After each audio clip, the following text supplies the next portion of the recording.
அனைவருக்கும் வணக்கம். பூனையும் குரங்கும் இதை பற்றி ஒரு கதை கேட்கலாமா? அதாவது ஒரு பூனையும் குரங்கும் இரண்டும் மிகவும் நெருங்கி பழகின நண்பர்கள். ஒரு மலைக்கோவில் அருகே அதுகள் சுற்றி கொண்டு திரியும். அது மட்டுமல்லாமல் படிகளில் அங்கு இங்கும் தாவிக்கொண்டே இருக்கும் இரண்டும். அதுகளுக்கு அது ஒரு விளையாட்டு மாதிரி. அங்கு படியேறி செல்வோரிடமும்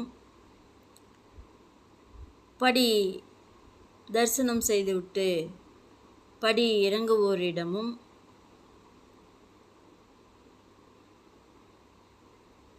குரங்கு தேங்காயும் பழத்தையும் பிடுங்கிக் கொண்டு ஓடிவிடும். பூனை கடவுளுக்கு அபிஷேகம் செய்துவிட்டு திரும்பிக் கொண்டிருந்தால், அல்லது படியில் உட்கார்ந்து ஏதாவது சாப்பிட்டு கொண்டிருக்கும் பக்தர்களிடம் அந்த பால் வாசனையை மோப்பம் பிடித்து கொண்டு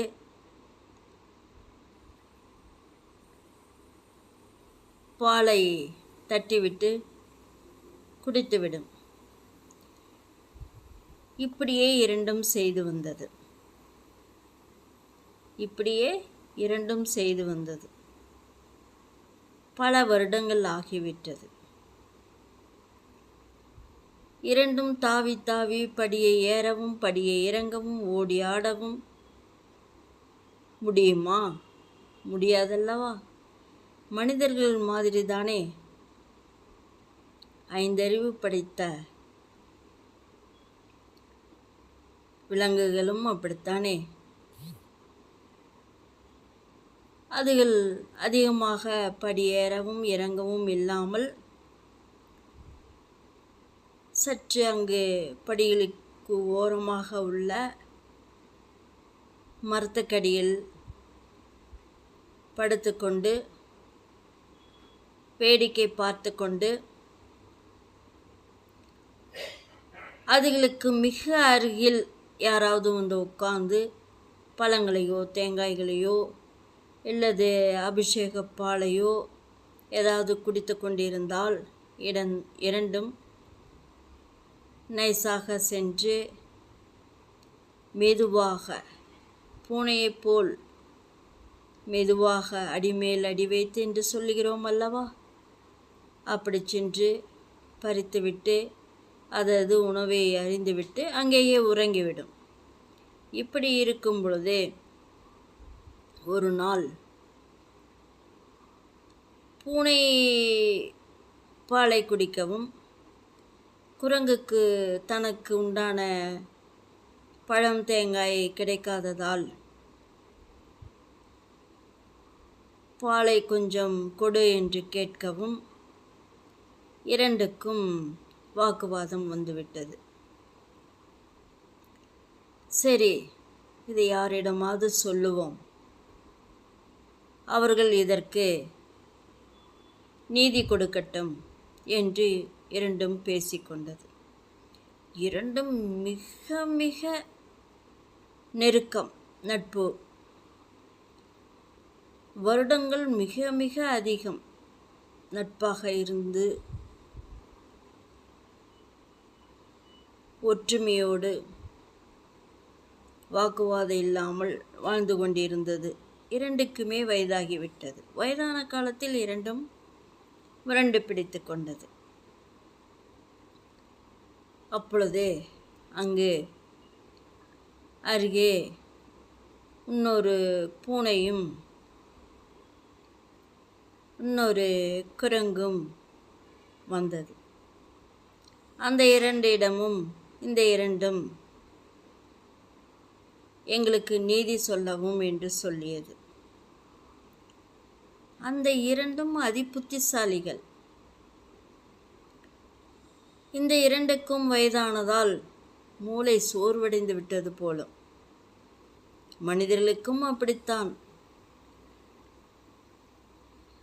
சரி, இப்பொழுது கிடைத்திருக்கும் பாலையும், இப்பொழுது உங்களுக்கு கிடைத்திருக்கிறது அல்லவா தேங்காயும் பழமும், இந்த மூன்றையும் நடுவில் வையுங்கள் என்று இரண்டும் சொல்லியது. இந்த இரண்டும் எப்படி நண்பர்களோ, இணைப்பிரியா நண்பர்களோ, அதுபோல்தான் அந்த இரண்டும் கோயிலை சுற்றி வலம் வந்து கொண்டிருக்கும். படியில் ஓடி ஆடி விளையாடி கொண்டிருக்கும். கீழே இறங்குவோரிடமும் தரிசனம் செய்துவிட்டு மேலே தரிசனம் வாங்க செல்வோரிடமும் பறித்து கொண்டு வரும். இப்படித்தான் இளமையில் இந்த ரெண்டும் எப்படி இருந்ததோ அதே போல்தான் இந்த ரெண்டும் இப்பொழுது இருந்து கொண்டிருக்கின்றது. இந்த இரண்டும் நடுவில் வைத்து விட்டது.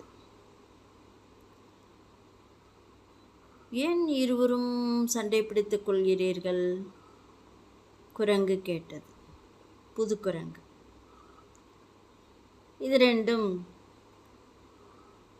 விவரத்தை சொல்லியது. இன்று குரங்குக்கு பழமும் தேங்காயும் கிடைக்கவில்லை, பால் தான் எனக்கு கிடைத்தது. அந்த பாலை அது கேட்டது. கொஞ்சம்தான் இருக்கின்றது என்று சொன்னேன். இப்படி சண்டை வந்து விட்டது என்றது. இப்பொழுதுதான் சண்டை போட்ட பிறகு ஒரு பக்தர் இங்கு படியில் உட்கார்ந்து தேங்காய் பழம் எல்லாம் வைத்து கொண்டு உண்டு கொண்டிருந்தார்கள் பக்தர்கள். அங்கிருந்து இதை அபகரித்து விட்டு வெடுக்கென்று பிடுங்கி வந்து விட்டது குரங்கு. எல்லாம் இங்கு வைத்துள்ளோம், தங்கள் இருவரும் சொல்படி என்று இரண்டும் சொல்லியது. அந்த இரண்டும், இதுவரைக்கும் இருந்தீர்கள், இனிமேலும் சண்டை போடாதீர்கள். இங்குதான் நிறைய பேர் வருகிறார்கள் அல்லவா? கூட்டம் கூட்டமாக காலையில் 5 மணியிலிருந்து இரவு 7 மணி வரைக்கும் வந்து கொண்டே இருக்கிறார்கள் அல்லவா? அப்பொழுது உங்கள் இருவருக்கும் என்ன குறை? யோசித்து பாருங்கள் என்று இரண்டும் புத்திமதி சொன்னது. சரி, இனிமேல் நாங்கள் சண்டை போட மாட்டோம். ஒருத்தர்